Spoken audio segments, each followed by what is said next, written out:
resources, we recommend that you give us a call at 206-461-3792. To make an appointment, press 0 and speak with the receptionist. Walk-in hours will be from 10 a.m. to 3 p.m. Monday through Friday.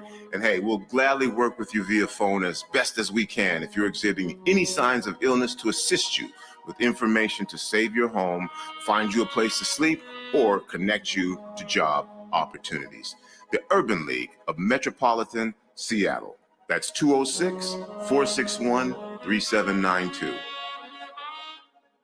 Women are not an homogenous group. We face discrimination differently depending on factors such as ethnicity, age, socioeconomic status, and more. Rainier Avenue Radio is proud to amplify women's voices. They are the experts of their own lives, initiating conversations within their community about challenges they face, the solutions they're working on, and the opportunities they see. Please join us this Sunday from 2 to 5 for Women's Voices on Air. We know our challenges. We are the experts of our lives. We are master multitaskers, prioritizing our family, friends, and our faith above our own needs. Our needs and voices are too often overlooked. Please join us this Sunday from 2 to 5 p.m. for Women's Voices on Air. We tell our stories in our own way. This is the news on Rainier Avenue Radio. A day after receiver Josh Gordon had again apparently become a Seahawk, his return to the field has been put on hold after he was reported to have a setback in his battle with substance abuse. Per the Seattle Times, the NFL told Gordon and the Seahawks that Gordon had not satisfied the terms of his conditional reinstatement from suspension. The league said Gordon may attend team meetings and individual workouts, but he is ineligible to participate in practices or games. A report from the NFL Network, the league's official media arm, stated that Gordon, quote, had a setback in his battle with substance abuse and now won't be allowed to practice or play indefinitely, unquote. That leaves it unclear when or if Gordon will play again. And that's your news on Rainier Avenue Radio. This is Rainier Avenue Radio, that world.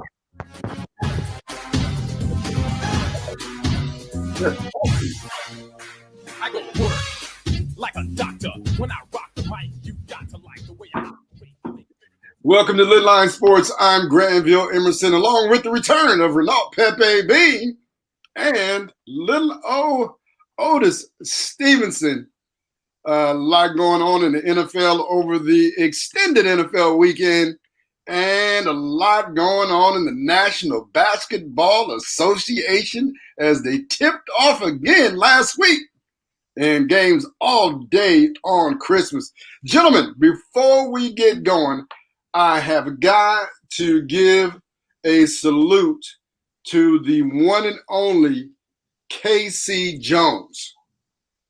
Casey Jones, if you don't know who Casey Jones is, he is a basketball legend, a tough, heady point guard who was the only man to win multiple NC2A Division I college titles, had a 50-game winning streak at the University of San Francisco. You probably heard of his teammate, Bill Russell, who he also became teammates with in the NBA. And get this, he won 8 NBA championships in 9 years. And he also won a championship as an assistant coach with the Lakers. And then he won 2 more NBA championships coaching Larry Bird, Kevin McHale, Robert Parrish, Cedric Cornbread, Maxwell, and them at the Boston Celtics. So shout out to Casey Jones. Also, Pep, did you know this? Did you know that Bill Russell, Sam Jones, Casey Jones, Willie Knowles, and Satch Sanders were the first all-black starting 5 in the NBA? Yes. I didn't. First black starting 5 in the NBA with John Hondo Havlicek, who's in the Hall of Fame, coming off the bench. That's correct. Man. Jones was a good coach too. Great, tough player, good coach. Pep, you got a word? No, not really. You're saying it all pretty well. I thought you were going to say something, so I just wanted to give you room in case you had some thoughts on it. And Jones even took the Washington Wizards franchise, they were known as the Bullets then, took to the NBA championship, had a 66-28 regular season record, beat the Celtics in a crazy 6-game series, but got swept by Rick Barry and the Golden State Warriors. Yep. And so that was also the first year, that was 1975, the first year the Seattle Supersonics that went to the playoffs, right? There's talk about bringing the Sonics back to Seattle now. Your commissioner, Lil O, said that last week, now that they got Climate Change Arena, or what's it called, Pep? Climate Pledge. Climate Pledge, the Climate Change Arena. Here in Seattle. And all they was waiting for was the arena. The NBA got some money to recoup. So, it's definitely an idea that's been kind of put up now. We're on the talk among owners and commissioners now. Yeah, that $1 billion entrance fee looks mighty tasty. Yep. Oh, absolutely. It's all about the money. It's all about and the dang thing funny. You already know, right? But the league has been clamoring for him to come back to Seattle. I told y'all there's no way in my mind that the NBA can let the NFL and the NHL be in Las Vegas and not have a team. And if you expand, you can expand with 2 teams to make it even. Yes. Can't just expand with 1. Yes, it looks like it'll be 2. I guess my question would be, how do you work that out conference-wise? You just work it out, move teams around like you've always done. The world move to the East, something like that. Yeah. Exactly. Like, isn't Milwaukee in the West? No, they're in the East. They used to be in the East, right? I don't know. Milwaukee's in the East. Yeah, I think they've always been in the East. Chicago's in the East? Yeah. Right. Weren't they in the West? Long time ago, yeah. Yeah, okay. I was trying to drive a point there. Yeah. I think I finally got to it. Yeah, it's just a matter of where you want to put them. So, heck, if you remember back in the day, Lil O, you wouldn't know this, but the Atlanta Falcons were played in the NFC West for many years. Okay. Yeah. So it doesn't matter. It just matters where they put them. Yeah. You know what I mean? It doesn't matter the location. We'll make it work. All that matters is if the entry fee is paid. We'll figure out the rest. And let me say one thing about 75 championship. Like you said, the Bullets got swept 4-0, but the Sonics played the Warriors as well before, of course, they played the Bullets, and the Sonics took them to 6 games. And it probably would have went 7 had Fred Brown not broke his finger in Game 5. Yeah. So I was there working that series, by the way.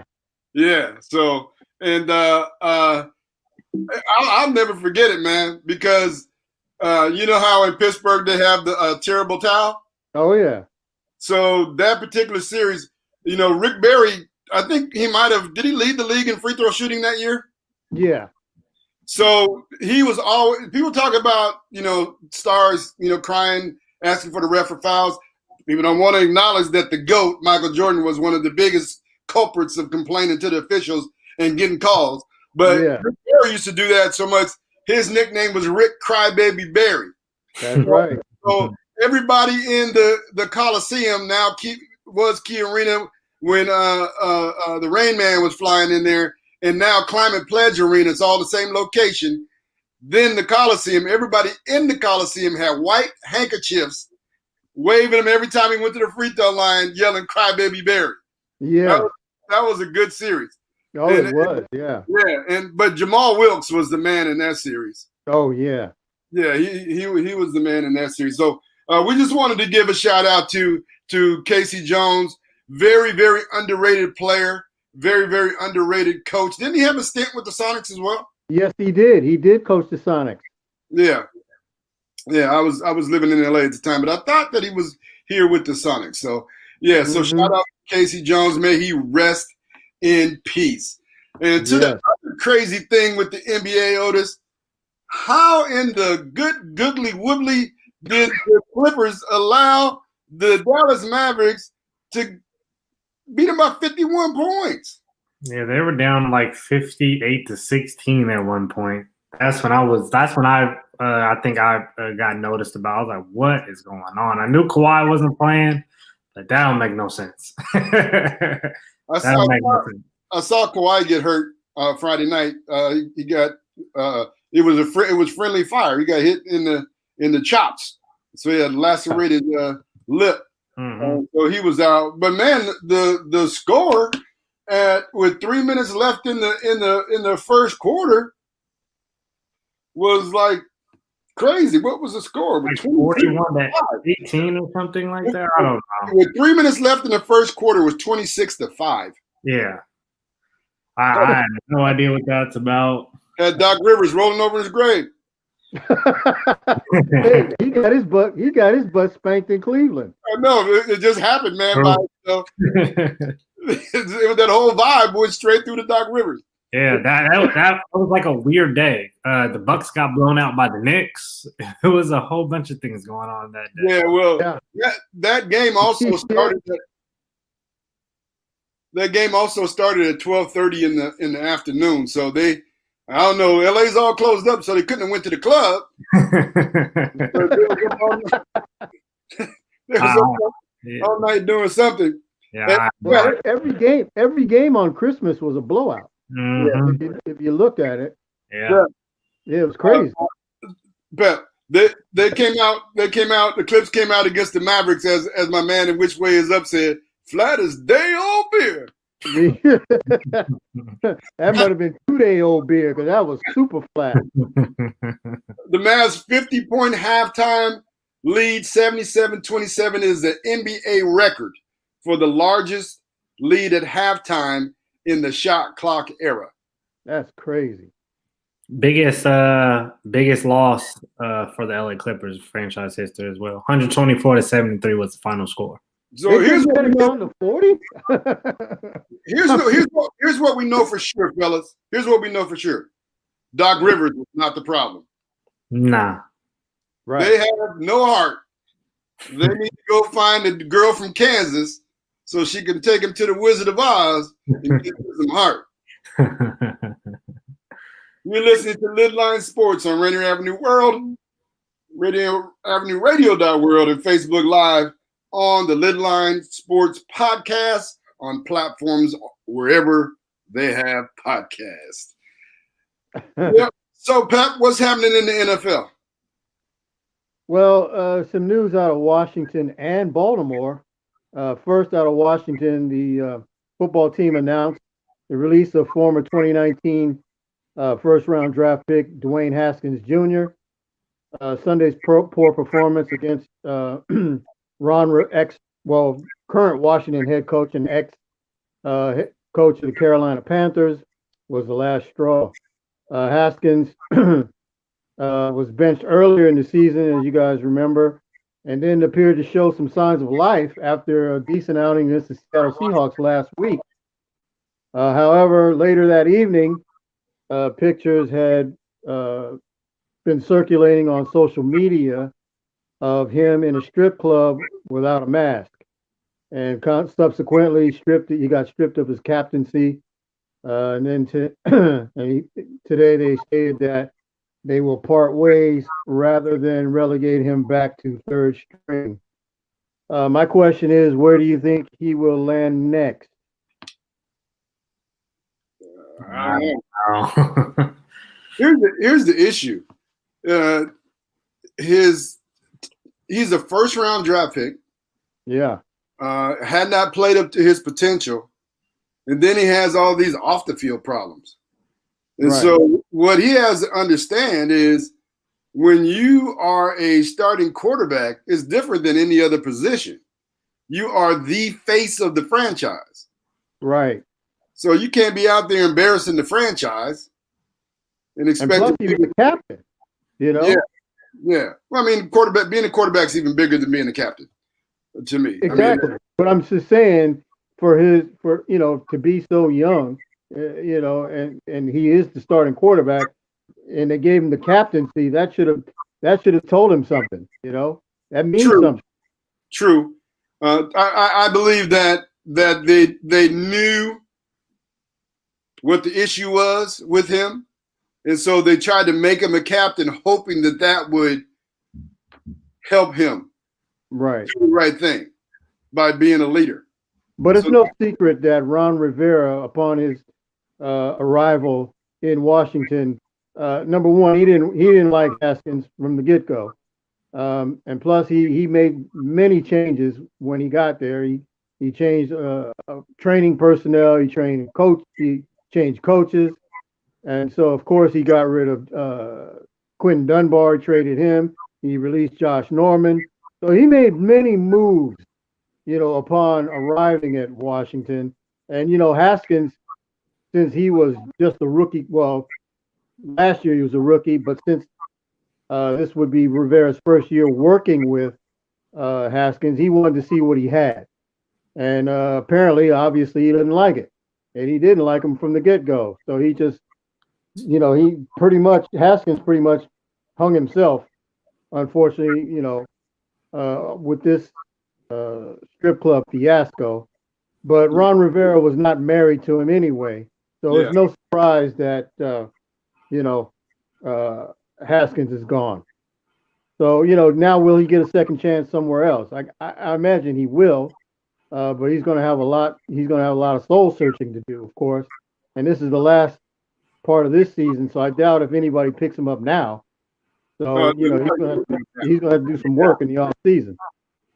I believe he'll get another chance, but still he's going to have to improve his quarterbacking skills. Absolutely. Yep. I mean, here's the sad part of it is that he had just come off of his best performance of his career against the Seahawks. Right. And then went straight to the strip club to celebrate. And so he was just being irresponsible, and you just can't have your quarterback being irresponsible in 2020. No. It's not going to work out too good for you. So I think he'll be back. I mean, there are a number of teams that need quarterbacks. I've seen every quarterback get a second chance whose name is not Colin Kaepernick. And so he'll be back.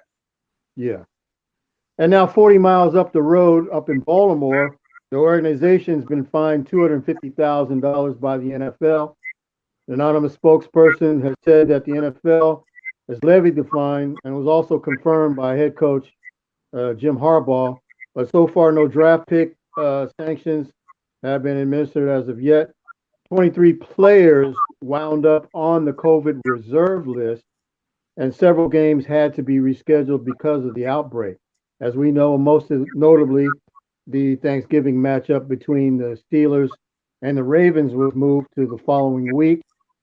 And the Ravens right now are currently locked in a battle to secure an AFC wildcard spot. They can do that if they win on Sunday against the Bengals. They win, they're in.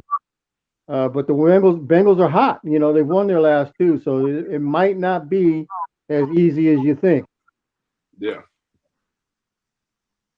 So. Yeah. And go ahead. No, I was just going to say that I think the Ravens will get in. Right. It definitely won't be easy. They'll win Sunday. So we'll see. But I think they're going to get in. Yeah, I believe they're going to get in too, and I think they're going to be a problem once they do get in the playoffs. Because if there's one team that you probably don't want to play, and it's probably them, because you got Lamar Jackson. He still feels that he's got stuff to prove because he's pretty much been dismissed, so to speak, because of the way the Ravens situation up and down season. He's not even considered, of course, in the MVP this time last year. He was the overwhelming favorite. So, Lamar will probably want to have everybody remember who he is. So he's going to be a problem in the playoffs, I believe. And of course, if Cleveland and Miami both win, all three of those will be in, and that means Indianapolis would be out. Oh, on that Miami subject, how about Tua getting benched for Fitzmagic and Fitzmagic doing his magic again to win the game? Yeah. That's probably the perfect scenario for Fitzmagic, because if you think about this, Fitzmagic's a decent quarterback, but if he's a starting quarterback and he's got to throw 50 times, he's going to get picked off 2 or 3 times. But in this case, he doesn't have to throw 50 times. All he has to do is throw 10 to 15 to 20 times and make sure that he doesn't turn the ball over, which is a lot simpler to do in a short span of time than it is when you're entrusted to do it throughout the whole game.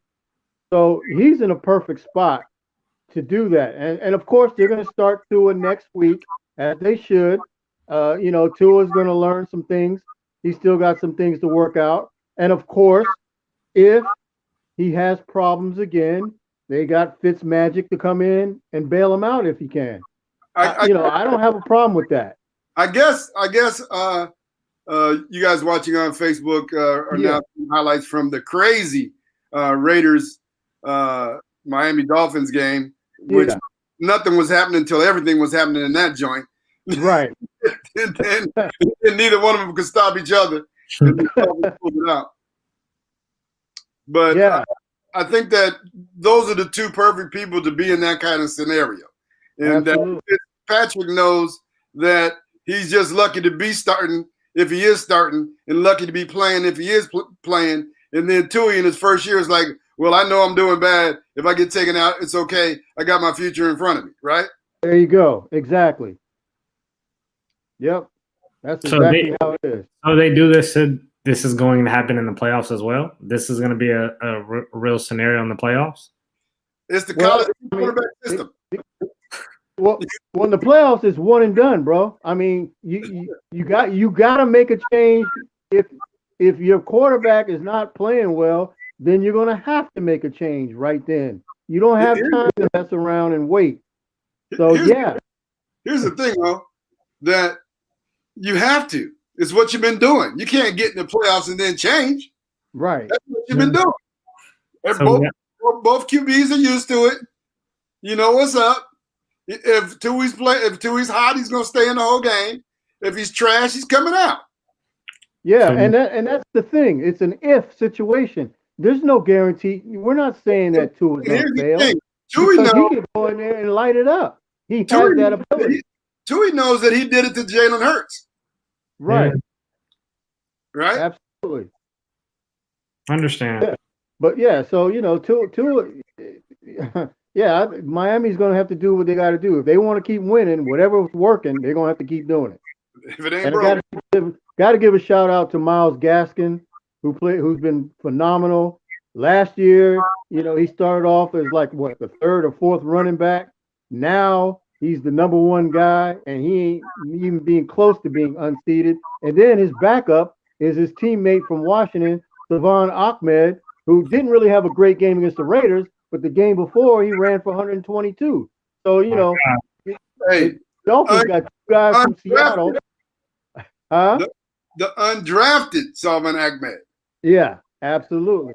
So it's so funny that Miami has 2 guys from Seattle at running back, and Seattle has 2 guys from Miami playing running back with DJ Dallas and Travis Homer. Yeah. So it's just interesting to me. Right. Hey, how about all these dudes that are balling out of control in the NFL that play for the UW Huskies, and they didn't jack when they was there. It's amazing. Both hometown kids too, man. Yeah. Ahmed went to Juanita, right? And the other guy went to O'Day. Miles, went to O'Day. O'Day. Yep. All the products lastly, they had some key matchups on Sunday. The Chiefs struggled against the hard luck Falcons. Pro Bowl kicker Young Hui Koo missed a game side. What's his name?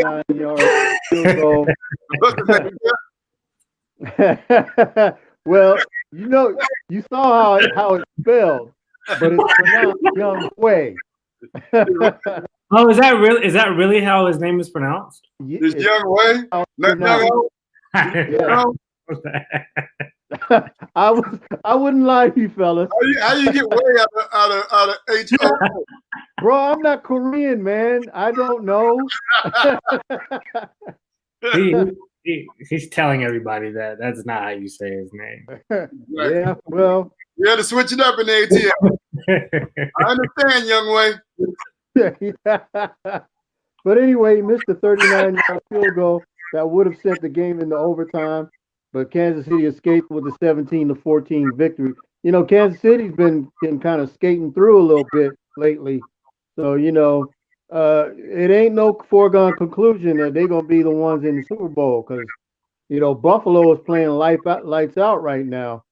And, and like I said, Baltimore, you might want to watch out for them coming up. So, you can think KC's got an easy road, but they do not. And so, the playoffs are a different thing, man. Absolutely. You get to the playoffs, those teams that have been there before, they just know how to prepare, and that's what they're really playing for. They, like Kansas City, they know they're going to be in the playoffs. Now they know they're going to probably have they're going to have the home field advantage. Yep. They're just waiting for the playoffs to start. It's a whole new season. Yeah, absolutely. Yeah, and speaking of playoffs, the Green Bay Packers put up a 40-14 slacking over the Tennessee Titans, who still have not locked down a playoff spot in the AFC. Oh, they let me down last night. Huh? The Titans let me down last night. Well, the Titans looked like they were cold. They look like they wanted jack. It snows in Tennessee. It snows. It does. But look, that temperature, there's a big difference between temperature in Tennessee. 25 degrees in Tennessee and 25 degrees in Green Bay, Wisconsin with the wind chill. They used to that. Bro, I got you. How are they used to it? It just but it's not. I guess more to say Aaron Rodgers is used to it, and Devontae Adams is used to it. Okay. Well, look, Tennessee did not look like they were prepared. They looked like they needed coach, and so I don't use the cold as an excuse because. Oh, I'm not either, but I'm just saying they got beat. They got smashed. Yeah, right?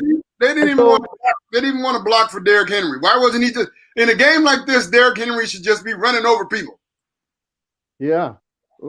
He still got almost 100 yards. He got 98 yards, but it was meaningless pretty much because they were out of the game for the most part. Oh, okay. Want to say happy Kwanzaa to everybody watching. Hope you're having had a Merry Christmas and enjoying the Kwanzaa season. And want to shout out John Hughley, Rhonda Dorsey, Bill Walker Jr., Nancy Conyers, Michael Carter. Michael Carter said that Ty Lue said that the Clippers competed. Ty Lue must have been on that ooh-wee. Man.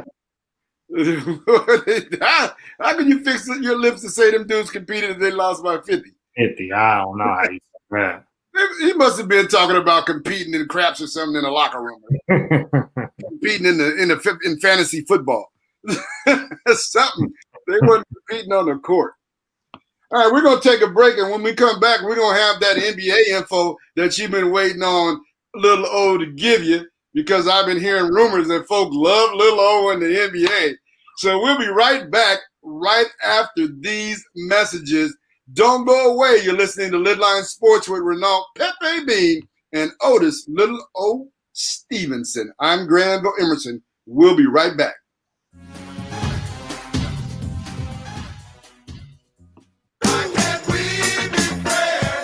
This is Paul Pearson, host of Star Time. And when I'm not stopping a Mercer Island street brawl, I'm listening to Rainier Avenue Radio.world.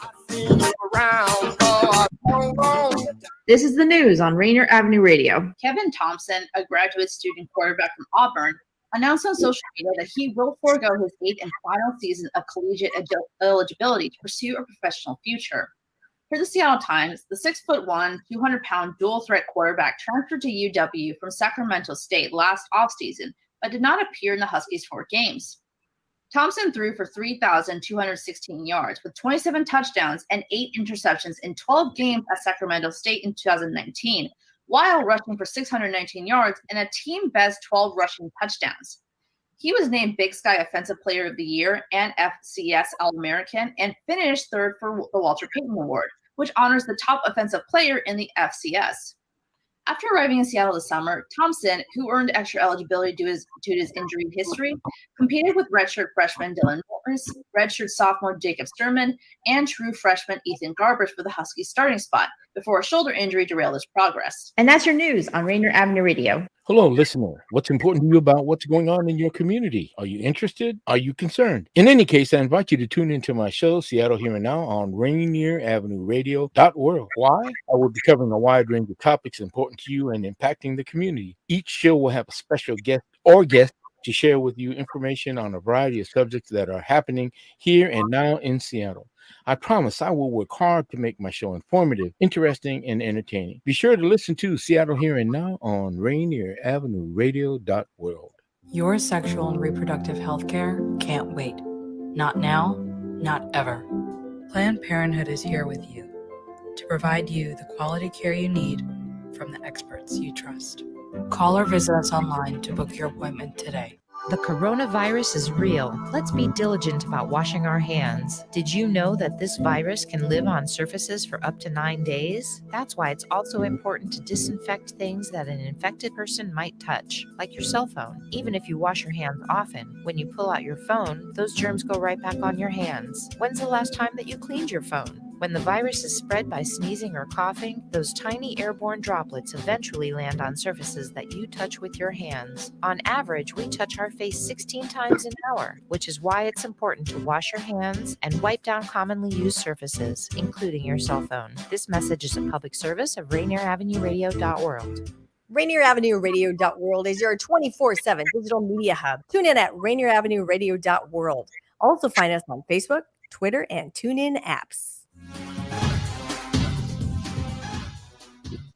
Welcome back to LidLine Sports with Renault Pepe Bean, Otis Little O Stevenson, and myself, Granville Emerson. Also, you can watch us now on YouTube and also Twitch. So we are just ubiquitous, folks. We everywhere.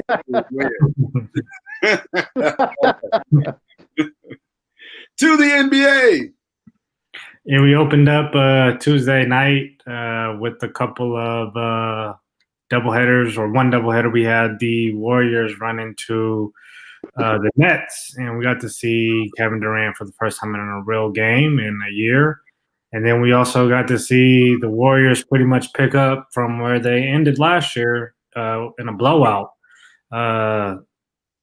Andrew Wiggins looked atrocious to start out, and Steph Curry – it was a little tougher for him to find shots in what he's used to with having Klay Thompson out there, Draymond Green more having the ball in his hand, him being able to be off the ball more than now. And we saw the Warriors lose 2 out of the 3 to start out their season. Both the first 2 games they lost by combined 50-plus points.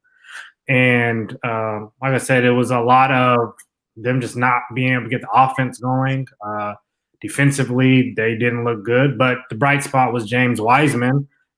You've been advocating him since he got drafted, and he's looked really well so far. So that's hopefully something they can build on. They got a dub finally against the Chicago Bulls. So I want to see Steph in the playoffs. So hopefully when Draymond Green comes back, it opens up a lot. It opens up more for him on the offensive side, and hopefully Andrew Wiggins can wake up, and Kelly Oubre, who looked like he's been, I don't know what he did this summer, but he's looked atrocious so far. Yeah, Kelly Oubre out there looking like Tobias Harris, stealing money. And luckily nobody gave him a long-term deal yet, so Yeah. Is it true that Kelly Oubre has not hit a shot other than a dunk? He's 0 for 31 other than a dunk?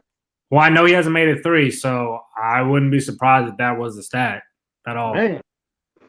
Yeah, so it's not looking good in Oakland. So. I don't understand. I don't understand what's going on. I don't understand why they took the ball out of Steph's hands, and he should be controlling the offense.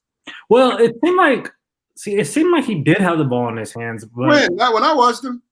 First game he did. I don't know, and I don't know. I personally feel like Steph is best off the ball. But you're right. And to your credit, there's nobody out there to get him the ball. Okay. So that's my question. So with Steph off the ball, who was handling the ball? When they were winning, who was handling the ball? I thought it was Steph. I saw Steph handle the ball a lot, but I mean, I saw James Wiseman bring the ball up multiple times. When they were winning. I didn't get to see. I didn't see the game. Championship years. Steph. I would like to say, I mean, Draymond did a lot of the ball handling, but you're right. Steph Curry also did. Steph can play on or off the ball. I think he's at best off the ball is, I guess, more of what I'm saying. I feel like his style of play and coming off screens, being able to move the offense kind of like with Klay Thompson, I feel like it opens up so much more for the Golden State Warriors. But you're right. In this sense, without Draymond Green right now, he has to have the ball in his hands. And then hopefully with Draymond coming in, like I said, it'll open up more. But in your case, yeah, he should also be comfortable with the ball in his hands as well. I mean, he's a key player. If he doesn't, they don't have a point guard. Yeah, they don't. Like, okay, we understand Draymond played point, but Draymond, he didn't bring the ball up like all the time. No. Right? I mean, and get them into offense. Steph's just throwing the ball to somebody and running to the corner. Like, exactly. What is that? Yeah, and that's what I'm saying. It's like they're trying to – it's like Steph's getting it up early to try to put him in action to get him in his spots where, you know, he normally is running when Draymond's out there. But just like I said, there's nobody who can play make out there to get him in those – get him the ball in those situations. And on top of that, I mean, this is what teams are looking for now. So it's kind of easier to guard when you have Kelly Oubre not making shots, Andrew Wiggins not making shots, and then you got James Wiseman, who actually has been making shots, but the other two players out there who can't make shots. It's like as long as you can make Steph Curry take tough threes, you have a real good chance of beating those guys so far. And then, on the other side of the Brooklyn Nets, they started out 2-1. Pump your brakes on the Brooklyn Nets. 2 games and everybody's talking about they're winning the NBA championship. Then Charlotte. I think a lot of people are excited to see. Everything's so offensive based. So everybody sees Kyrie and KD together and all those other guys. I do want to wait and see. They are fun to watch. But like I said, there's a lot of teams who've been together and they're maybe not gotten up to the best starts. But when we've been saying this, what happened when they went to Charlotte? Yeah, they lost, and not that they lost that game. Charlotte won that game. They played really well. They were able to match those guys, offensive horses. Terry Rozier, Gordon Hayward were able to make buckets, and they played just as hard as him. So now, like I said, the bench played well too for the Hornets. So yeah, that was pretty surprising. That clip of KD getting punched on by Terry Rozier. Yeah, that was nasty. I saw that. That was nasty. He had like 42 his first game. So he went out to a good start. LaMelo looked good too. I think he had like 16 in that game. Hey, didn't I tell you Gordon Hayward would get his game back? Now that the pressure's off him? Yeah. He's looking good so far. Yeah, 28. Mm-hmm. Yeah, so those guys went opposite ways. You talked about the clips already. James Harden got his debut on Monday after we actually finally had our first postponement due to COVID. So the Houston Rockets had a few players who were in close contact to a player who tested positive for COVID. It seemed like the story was they were all getting haircuts together, and somebody came back with a positive test, and I think all those guys were around him as well. So it was getting cut. That's what the story was. Barber had COVID. No, a player did. So a player who they went with, who was also there too, had COVID. Okay. So they didn't have enough players, and then James Harden wasn't available as well because he had to test because he once again decided to go to a public party and go celebrate a friend's birthday, not wearing a mask. It looked like he was at a strip club again, and then had the nerve to try to get people to feel sorry for him on social media, saying he felt like he is not doing anything wrong and he doesn't understand basically why all this is happening to him. Oh my! James Harden is frustrating me right now, but it kind of all goes out the window when the man puts on a jersey because boy did he play really well in this first game. 42 points, 17 assists. And in the end, he made yet another bad decision. Nothing went on during the rest of the week. Yeah, and then he had the nerve to blame PJ Tucker. I think he was trying to tell him he should be in the corner, but he's the one who made the pass anyway. Exactly. Yeah. He could have pulled up from the three when he had a big dude on him, like he normally does. When he got in the paint, he could have shot the floater. He could have did a number of things. He could have threw it off the backboard and dunked it. He could do anything but throw it away. Yep, I agree with you. So I don't know what what he was really mad at PJ Tucker about. But they took a loss. I think right now they're losing to Denver. But the players that haven't played yet for the Houston Rockets have been John Wall, DeMarcus Cousins, Eric Gordon, Ben McLemore, the son of former NBA player Kenyon Martin. Kenyon Martin Jr. Hasn't suited up. So, I mean, that's pretty much the whole nucleus besides a couple of players. So, I think they had a quarantine for 7 days. It looks like they'll be available this week. The team they played on Friday was the OKC Thunder. So they had to postpone their game. Are they the worst team in the West? Well, they're playing hard. I just because of I'll say how they play. I won't say that they're going to be the worst team. I don't know until I can see any different from Golden State. I really because they don't even play hard. And I mean, in the sense of yes, I understand Draymond has not played yet, but they were terrible offensively and defensively. I think OKC can still be a solid defensive team with Al Horford, George Hill, Shai Gilly, Lou Dort, who everybody's infamously known for doing a solid job on James Harden last year. They got guys that can defend. Now, I don't know where they'll find points at. So I don't know if they'll be the worst, but they are definitely hunting for a top 5 pick for sure. Some other news in the NBA, the Lakers got out to a 2-1 start. We've seen everybody kind of jump to the LA Clippers once again after the Clippers beat them on opening night. And I call that I call that right. Yeah, exactly. I say it's almost like a hangover. I mean, you get a ring. It's a lot of these guys for the first time getting one. It's kind of like you have to focus is not on the game. Hey, when is the Clippers opening night ring ceremony? Oh, never mind. Exactly. I thought the Lakers ring ceremony with the video tributes from their family was really, really good. Mm-hmm. I thought it was really, really good. I don't know if you guys ever noticed, but a lot of these teams that have these ring ceremonies all seem to always lose that night. Yeah. It ain't just the Lakers. Yeah. I just said that, Pep. Okay. Oh, did you? I didn't hear you. My bad. Yeah. Braun lost last time we won with Cleveland. They went around and lost the next game. The Warriors have lost a few times on their opening night, so it's definitely nothing to be surprising. And then, like you mentioned, Pep, what was that? Oh, never mind. My thing switching. My bad. But just like Pep said, Christmas night was kind of a snoozer. All the games pretty much turned out into blowouts. The Pelicans tried to make a run in the first game, but Miami Heat held off a run and went back up by 15-plus points. Milwaukee beat the crap out of the Warriors. So did the Lakers, and I forget there was one. Oh, and the Nets as well. Some quick news in the NBA. We already got a major injury. Guard Spencer Dinwiddie for the Brooklyn Nets partially tore his ACL.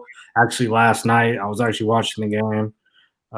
Sucks to hear that. He's one of their young players. He actually he's been getting the start this year next to Kyrie, and he's been playing very well. But Pep, your boy Karis LeVert will now be getting more minutes, and it'll be interesting to see if he starts because Kyrie and Katie didn't play today, so it'll be interesting to see if they throw him into the starting mix with those guys.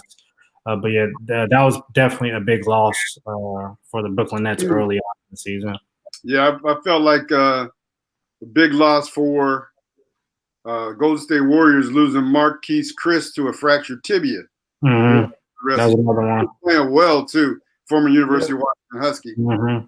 He made his made a stride last year in the NBA after kind of trying to find his way with the Phoenix Suns and then getting let go, then getting to the Rockets, and now Golden State last year. He made strides last year, and they brought him back, and he was once again getting off to a solid start. So definitely a speedy recovery for him. And then also today, I was watching Memphis was playing, and John Morant contesting the shot came down on a player's foot and had to hob off of one leg off the court and then had to take a wheelchair back to the locker room.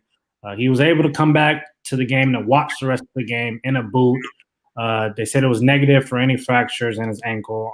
I'm thinking it's a really severe sprained ankle, but it was a really nasty turn, but it looked like just a really bad sprain, and hopefully he can have a speedy recovery because that boy's been balling to start the NBA season. He's a guy who's looking to make a jump. So the Memphis Grizzlies need them after they made a surprising run to almost making the playoffs last year. And then we got the resting starting already. AD sat out yesterday. Kevin Durant and Kyrie rest today. Y'all ready for more of that? Well, that's what it's going to be. It is what it is. Yeah. It sure is. We'll see a lot of it this year. It'll be interesting to see once the season revs up and these guys start to get their legs under them, if these guys will start playing more back-to-backs. I was a little surprised about AD. I understand that the whole Lakers as a whole are coming off of a championship run. But AD's young. He does stay hurt all the time. So, yeah, it's going to be interesting to see how this is going to work out for the rest of the NBA season. And then my quick power rankings for the first week. I got the LA Lakers, number 1, 2-1 record. The Brooklyn Nets, who did get off to a good start. I put them at number 2 only because the Milwaukee Bucks, who I would have dropped to 4 because they started out 1-2, and I'm not taking anybody getting blown out by the New York Knicks. So I dropped them to 4. I got the LA. Jerome Randall is balling. Not Jerome Randall, but Julius Randle. Julius Randle. Who's Jake? Who's Jerome Randall? That's brother. Cal guard from a while back. Oh yeah. Okay. Yeah, he is balling. Shoot, he got paid $70 million. I would hope so. He's balling. Yeah. And then at number 5, present start for the Indiana Pacers with some good wins as well. The Boston Celtics. Sabonis looks like his game is going to go to another level. That guy's man, he is a problem. Mm-hmm. And then Victor Oladipo looks like he's getting his feet back under him, and Malcolm Brogdon's gotten off to a good start too. So good start. PJ Warren. Yeah, PJ Warren as well. So good start. Should be Nate McMillan coaching there, but shout out to the guy who is coaching there now. Got off to a good start. Well, there's 2 teams on your power list that are probably. I mean, well, it's still early. Mm-hmm. It's kind of surprising not to see Boston anywhere. And the reason I would have them at 5. My eyebrows are kind of raised at not seeing Toronto with a win yet. Mm-hmm. Yep. So, that's something to look out for. Yeah. Siakam needs to step up, and I'm not sure he has. I think he's steady, but I don't think he's actually leveled up yet. No. Still early. Yeah, still early. Definitely still early. We in the first week of action.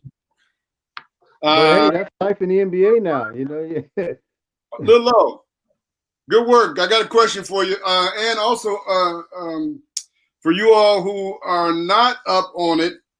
Lil Low, along with Fred Wilson, has a podcast called Hoop Narrative, where they are interviewing some of the top basketball people in the Seattle area. And I need you, Lilo and Fred, to get Kevin Porter Jr. on Hoop Narrative because I want to know what the heck is going on with him. Yeah, no, you're right. We always like those guys. We like ask them if there's something they don't want us to talk about, and I mean, hopefully, it's not anything legal with Kevin Porter. But yeah, we haven't heard any word. He was arrested for gun charges and marijuana and accused of punching a woman in her face and snatching her weave off, which is like felony theft, as much as weaves cost. And it's saying it's personal right now, so he's not playing personal. Yeah, hopefully. I don't know who the leader is over there at Cleveland, but they need to pull KP aside, man, because he's a really talented basketball player, and he showed flashes at the end of the season. Yeah, a really good year. He averaged double figures last year. Mm-hmm. And this side of KP, I don't know. You know what I mean? I heard that stuff about him before, but every time I've met him, he's been really, really nice. You know what I mean? I always thought he was like a great kid. Like every time we played, every time I seen him out in public, he'd acknowledge me. Like I know dudes that just don't even say nothing to me. So like I always thought he was a good dude. So I hope that he just, had a bad night. And but good decisions have to be made when you're in the spotlight. Not to mention the squad is playing really, really well now. Yeah, 3-0 to start out. Yeah. Should be a part of it. Well, we appreciate that. Y'all check out Hoop Narrative. Who you guys got on this week? We actually just dropped an episode on all podcast networks that you can listen to LidLine Sports on. Same ones. We just got O'Day High School coaches, Jason Kerr and Rylan Brown on there, and it was like pulling teeth to get Coach Kerr if anybody knows him. So yeah, it was a really good interview. Definitely go check it out. All right, check it out. All right, good work with that. The Seattle Seahawks clinched the NFC West yesterday with a 20-9 thumping of the Los Angeles Rams. Go hot. Into the game, I was nervous. I thought that the Rams would win. I thought it was a good game. I couldn't really get a feel on who was going to win because just as much as the Seahawks offense was stalling, so was the Rams. Both defenses were getting stops. I think once that interception was thrown by Goff, though, I felt the momentum switch, and the Seahawks finally started to capitalize after that. But that was exactly the type of game that the Seahawks needed to be in against a quality opponent who hasn't been playing the best football, especially offensively. But it's a rival game, and it was a game that meant something for them in order to take the division. So I thought it was a good win by the Hawks. Yeah, Jamal Adams saved that game. Let's just be frank. That play he made on that run, on that when he went around and caught the running back from scoring a touchdown. Because if the Rams score that touchdown right there, who knows what happens after that? Because then things turn out differently. Their whole mindset, their whole offensive mindset gets different because they drove down the field a couple of times. And the Seahawks stopped them. So, but that play right there was the game winner, game saver. So Jamal Adams, is he worth the money? Yes, he is. and we all know that the Seahawks have struggled lately on the offense, but it looked like finally that Russ had been able to find his groove. The offensive line, even though they gave up 5 sacks, a lot of those times weren't the offensive line's fault. I think a couple of those times was Russell's fault. He ran right into a guy a couple of times, and then he holds the ball too long on a couple of other instances. But the offensive line has played much better, and so Russ has finally gotten his little groove, so to speak. And the defense has been phenomenal the last 5 games. They've only been giving up 16 points per game. So they've definitely been on the upswing. And of course, now that there's a little controversy with Damon Snacks Harrison wanting out because he was inactive for the Rams game. He was inactive for the Rams game because Harrison is a run stuffer. and the coaches wanted somebody to get to Goff. And so they made the right call by making him inactive, by making Monet active, and you see what happened. You got Jaron Reed with 2 sacks. You got Jordan Brooks out there and Alton Robinson. It seems like Alton Robinson, every time he's in there, he's always, I'm hearing his name. Is either he's right after getting after the quarterback or doing something to have his name called. So I think he needs a lot more plays for him. But the Seahawks, they played much better against the Rams than they normally have, because Goff usually has been lighting them up, but he did not this time. And it was funny because every time Goff tried to run, he looked very uncomfortable. And so, getting him out of the pocket seems to be the thing that you might want to do, because he's not comfortable doing that. He wanted to live. Yeah.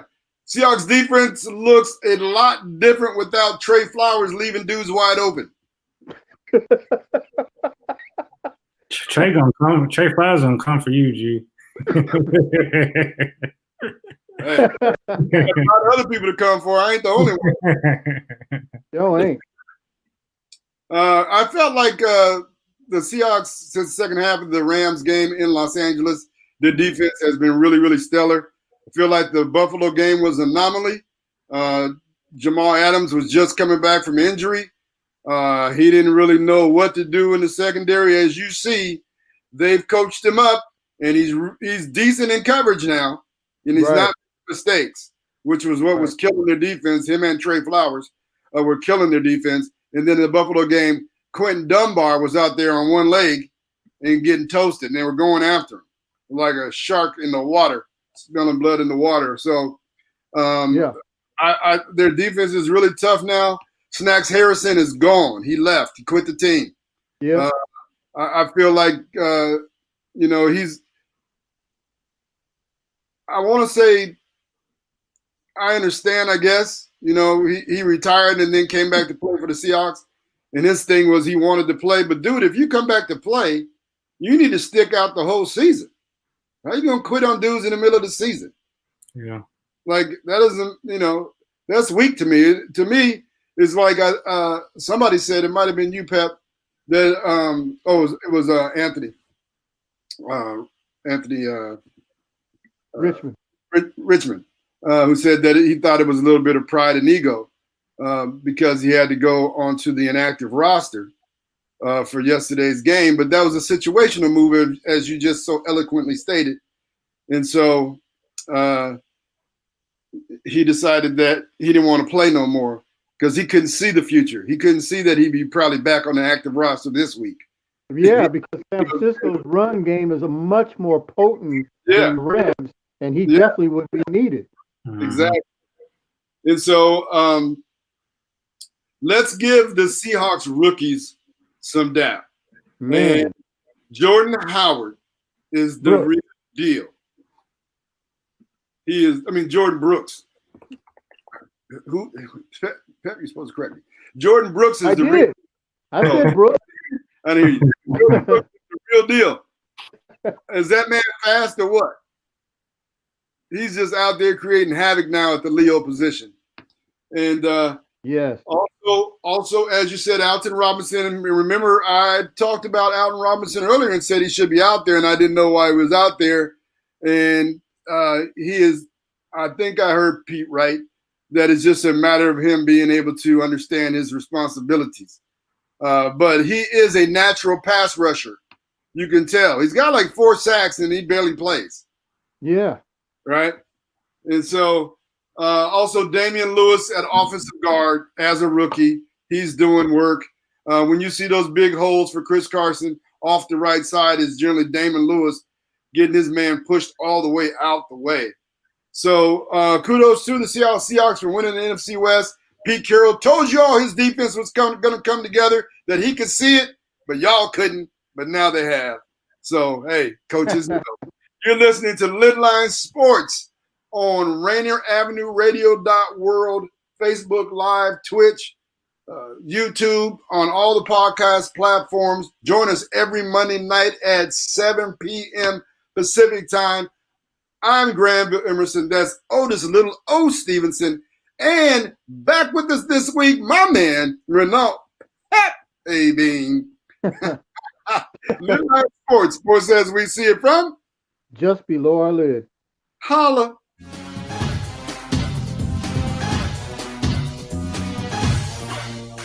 I go to work like a doctor when I